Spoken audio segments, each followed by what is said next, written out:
तो चलिए हम बनाते हैं आंवला कैंडी। इसके लिए कढ़ाई में घी गरम करेंगे। उसके बाद उबले हुए आंवले को मिक्सी में पीसकर कढ़ाई में डाल देंगे। उसके बाद इस कढ़ाई में गुड़ ऐड करेंगे जितना कि वो मीठा हो जाए। फिर इसका कलर चेंज होने तक इसको भूनेंगे।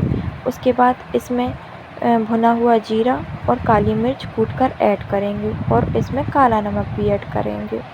उसके बाद इसको कुछ देर चलाएंगे जब तक कि ये हार्ड ना हो जाए, थोड़ा सॉफ्ट ही हार्ड। इसको के लिए बहुत ही इफ़ेक्टिव रेमेडी है, विटामिन सी से भरपूर। तो इसको शुगर पाउडर में गोलाकार आकार में भर के एक बाउल में रख दें।